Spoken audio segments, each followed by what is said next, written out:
Fear is a quiet voice. It doesn't shout, it whispers. It tells you to wait. It tells you you're not ready. It tells you the world is too big and you are too small. But let me tell you something important tonight. Fear has never been a prophecy. It's only a suggestion. Every great moment in human history was born on the other side of fear.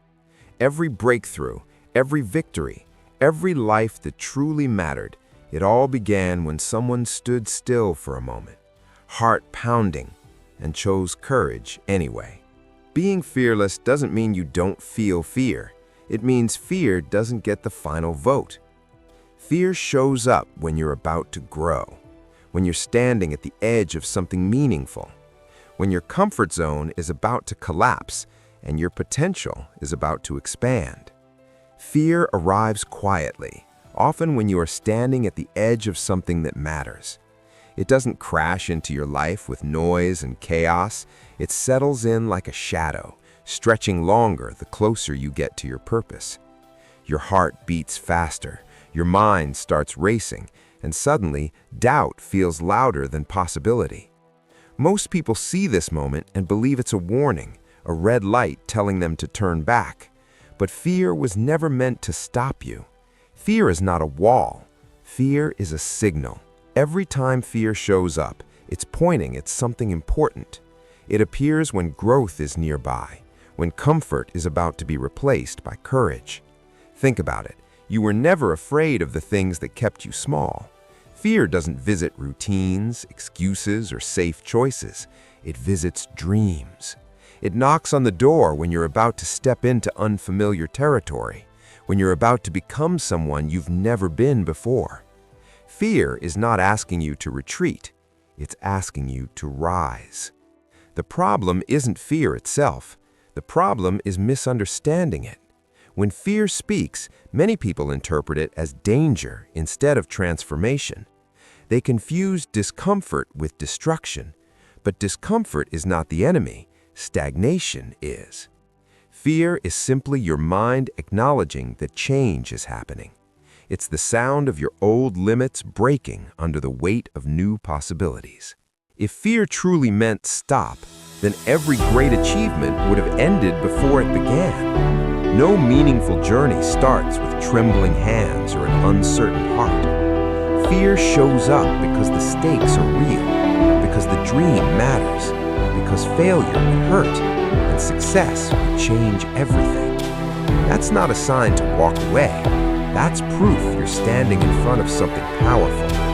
The fearless don't eliminate fear. They listen to it differently. They understand that fear is a compass, not a cage. It points toward the very thing that can transform their lives. When fear says, "This is risky," they hear, "This is meaningful." When fear says, "You might fail," they hear, "You might grow." And instead of turning back, they step forward. Not because they're certain, but because they're willing. So the next time fear tightens its grip on your chest, don't ask, "Why am I scared?" Ask, "What is this fear trying to lead me to?" Because behind that fear is a stronger version of you, one that exists only if you move. Fear is not the end of the road. It's the sign that tells you you're finally on the right one. Courage is often misunderstood. People imagine it as a moment without fear, a clean, confident leap into the unknown. But real courage doesn't arrive when fear disappears. It arrives while fear is still speaking, while your hands are shaking, while your heart is loud, while your mind is listing every reason you can fail. Courage is not silence in the presence of fear. It is movement in spite of it. Fear and courage are not enemies.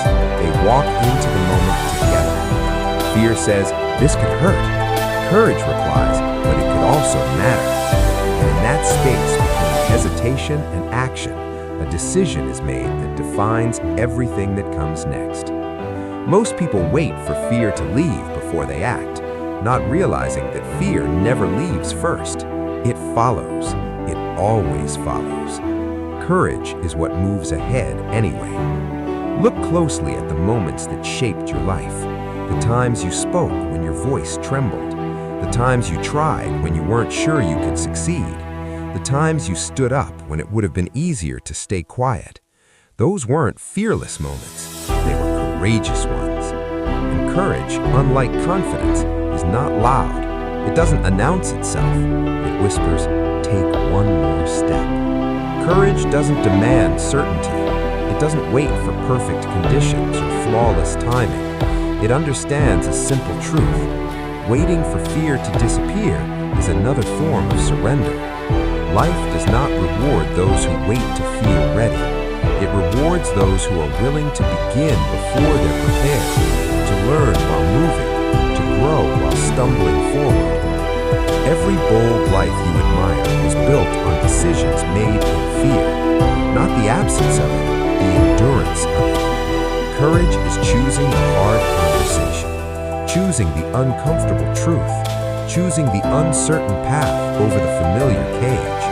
It's deciding that staying the same is more frightening than trying and failing. Fear will always offer protection. It will promise safety, comfort, and predictability. But safety has a cost. It costs possibility. It costs growth. It costs the life you could have lived. Courage understands this trade, and it refuses to pay that price. When you act with courage, something shifts inside you. Fear loses its authority, not because it disappears, but because it is no longer in control. Each courageous step rewrites your internal story, from "I can't" to "I survived," from "what if I fail" to "what if I grow." Courage is not a single heroic act. It is a series of small decisions made daily, quietly, imperfectly, to move forward anyway. And over time, those decisions build a life that fear could never imagine, and courage was brave enough to claim. Confidence is not something you were born with, and it's not something that magically appears when the time is right. It is built slowly, deliberately, and often uncomfortably through action. Most people spend their lives waiting to feel confident before they begin, not realizing they've reversed the order of growth. Confidence doesn't lead the way, action does. Confidence follows. At the beginning of every meaningful journey, confidence is fragile or completely absent. You step forward not because you believe completely in yourself, but because something inside you refuses to stay still. Your hands may shake, your voice may hesitate, your mind may question every step, and yet you move. That movement, imperfect, uncertain, and brave, is the foundation of confidence. Every time you take action despite doubt, you send yourself a powerful message: I am capable of trying. And trying is the seed from which belief grows. Confidence is not built by imagining success. It is built by surviving the attempt, by showing up when it's uncomfortable, by discovering that you can endure more than you thought you could. One step becomes proof, then another, and slowly uncertainty begins to lose its grip. Fear often tells you that confidence must come first, that you need certainty before you act. But certainty is a luxury that beginners never have. If confidence were required before action, no one would ever start anything new. Growth would be reserved only for those who already feel prepared, and no one ever truly is. Action is what prepares you. Confidence is earned in moments no one applauds, in the early mornings when motivation is low, in the quiet persistence when results are invisible, in the repeated attempts that don't go as planned. Each action, no matter how small, becomes evidence. Evidence that you showed up. Evidence that you tried again. Evidence that you didn't quit when doubt was loudest. And here's the truth most people overlook. Confidence is not about winning. It's about trust. Trusting that you can handle whatever comes next. That even if you fail, you will adapt. Even if you fall, you will stand again. Action teaches you resilience, and resilience is the backbone of true confidence. Over time, action reshapes your identity. You stop seeing yourself as someone who wants to be brave and start seeing yourself as someone who acts bravely. The story you tell yourself changes, and when the story changes, so does the life. So stop waiting for confidence to arrive. It is not lost, it is built. With every step forward, every attempt made in fear, every action taken before you felt ready. Move first. Confidence will meet you on the way. Failure hurts, there's no denying that. It stings in the moment, bruises the ego, and leaves you questioning your choices. But failure is loud for a while. Regret, on the other hand, is quiet, and it lasts. It doesn't arrive all at once. It settles in slowly, filling the spaces where courage once had a chance to live. And over time, it becomes heavier than any failure ever could. Failure is an event. Regret is a companion. When you fail, at least you know. You gain clarity, lessons, and scars that mean you tried. Failure closes one door, but shows you where the walls are.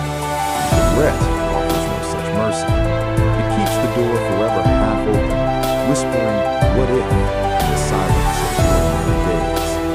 What if you had spoken up? What if you had taken a risk? What if you had trusted yourself just once? Failure teaches. Regret only haunts. Years from now, you won't replay the moments you stumbled.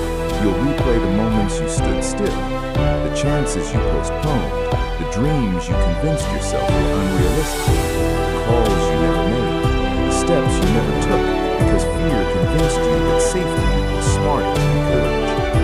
Failure gives you a story. Regret leaves you with questions. Every meaningful life carries the marks of failure. Scratches, detours, wrong turns, all proof of movement.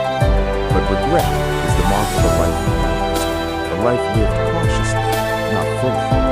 And the tragedy is this: most regret doesn't come from doing too much, it comes from doing too little.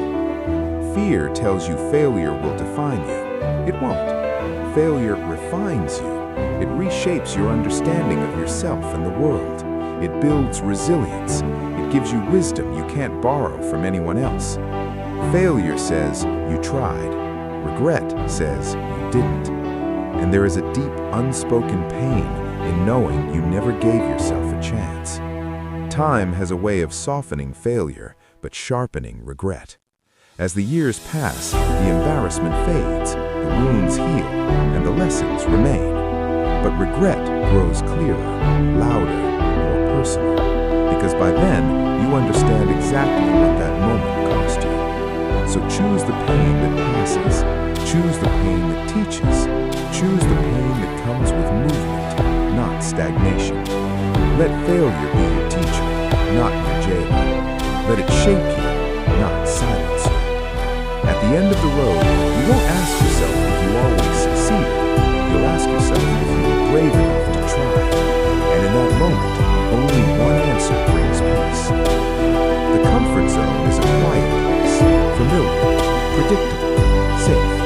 It asks very little of you and promises very little in return. At first, it feels like peace, but over time, that stillness begins to cost you something you can't quite name. Your dreams soften, your hunger fades, and fear, unnoticed at first, begins to grow. Fear loves the comfort zone. It grows strongest where nothing changes, where days repeat themselves and potential goes unchallenged. In the comfort zone, fear doesn't have to fight. It doesn't have to shout or threaten. It simply waits, whispering reasons to stay exactly where you are. You're fine here. Don't risk it. Don't disrupt what's working. And slowly, without realizing it, you start living a smaller version of your life. The comfort zone convinces you that safety is the same as happiness. But safety without growth is just survival. And survival was never the goal. You weren't built merely to exist. You were built to expand, to test your limits, to discover what you're capable of becoming. Fear knows this, and that's why it works so hard to keep you comfortable. Nothing truly meaningful happens inside the comfort zone. Dreams don't grow there. Confidence resistance doesn't strengthen there. Courage isn't forged there. Everything that transforms a life exists just beyond its borders, in the uncertain, unfamiliar, uncomfortable space where fear tells you not to go. The moment you step outside that space, fear reacts. Your heart races, doubt surfaces, excuses appear fully formed. That's not a sign of danger. It's evidence that you've crossed an invisible line, the line between who you've been and who you could become. Fear flares because its territory is shrinking. Staying comfortable may protect you from failure, but it also protects you from success. It shields you from embarrassment, but it also blocks fulfillment. It keeps you from falling and from flying. And the longer you stay, the harder it becomes to leave. Not because you can't, because fear has convinced you that comfort is all you deserve. Growth demands discomfort. It asks you to be awkward before you're skilled, to be uncertain before you're confident, to be brave before you're ready. Every step beyond comfort is a declaration: I refuse to let fear decide the size of my life. The comfort zone feels safe, but it slowly steals your future. Fear thrives there because it knows you won't challenge it.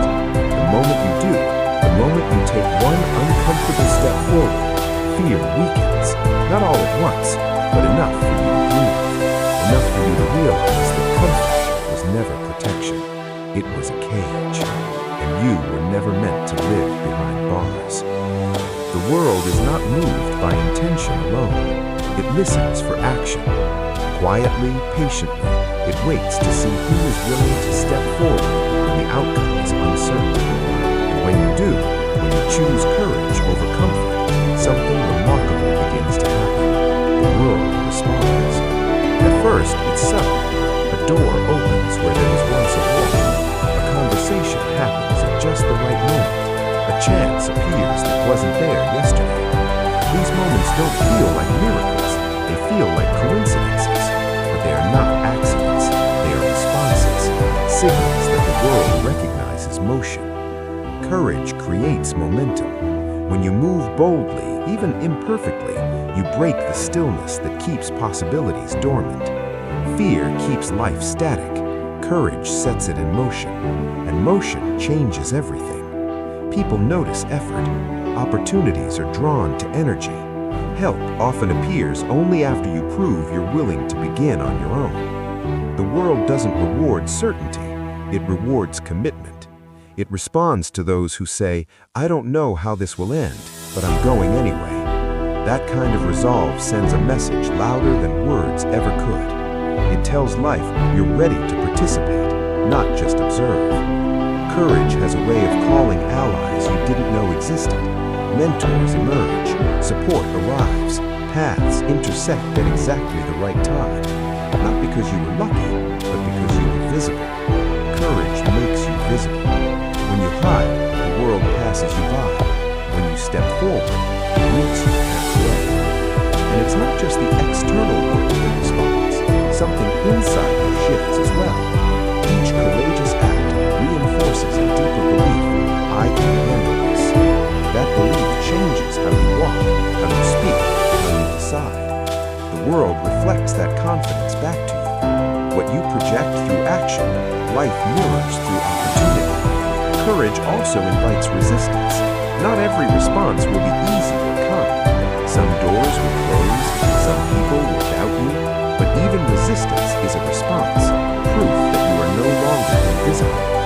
Growth always disrupts something, and disruption is a sign that change is underway. The greatest mistake is believing the world will meet you where you stand. It won't. It meets you where you move. Courage is the language life understands. Speak it, and life answers. So step forward, speak the truth, take the risk, begin before you're ready. The world is listening. When it hears courage, it responds. Somewhere ahead of you, in a time you haven't reached yet, there is a version of you looking back at this very moment, not with judgment, but with hope. That future self knows the roads you didn't take, the chances you almost seized, the decisions that shaped everything that followed. And right now, Whether you realize it or not, you are writing a message to that person. Every choice you make today becomes a memory tomorrow. Your future self is not asking for perfection. It's not demanding guarantees or flawless execution. It's asking for honesty, for effort, for courage when it mattered most. Because years from now, what will echo loudest won't be the mistakes you made. It will be the moments you chose to be brave. That future version of you understands something your present self might forget. This moment is powerful. It's not ordinary. It's a turning point disguised as a quiet decision. A moment where fear can either tighten its grip or finally loosen it. One choice today can redirect the story in ways you can't yet imagine. As you hesitate, your future self feels it. When you choose comfort over growth, it feels that too. But when you step forward, even unsure, even afraid, your future self stands taller because of it. Courage compounds. Small, brave acts don't stay small. They ripple forward, shaping confidence, opportunities, and identity. Your future self remembers the nights you almost quit, the days you doubted yourself, the moments you stood on the edge and questioned your worth. And it remembers with gratitude or regret what you did next. Imagine meeting that future version of yourself, looking them in the eyes, hearing them say, "Thank you for not giving up." Or worse, feeling the silence where that gratitude should have been. That silence is what fear steals. It takes tomorrow's pride for today's comfort.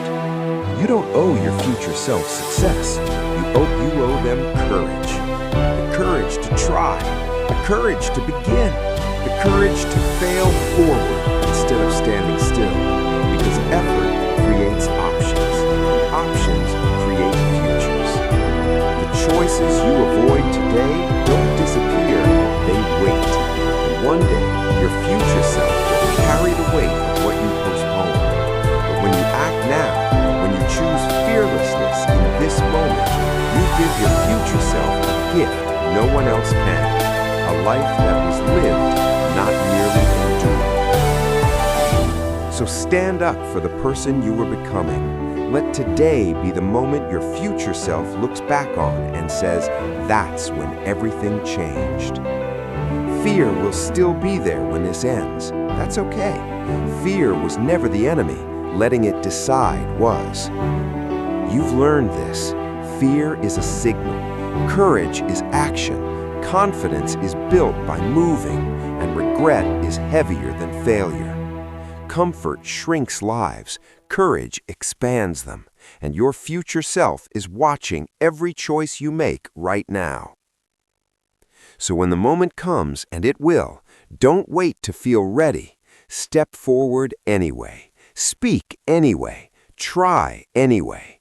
Because years from now, you won't remember how afraid you were. You'll remember whether you were brave. Choose the step. Choose the risk. Choose the life that demands more and gives more. Be fearless.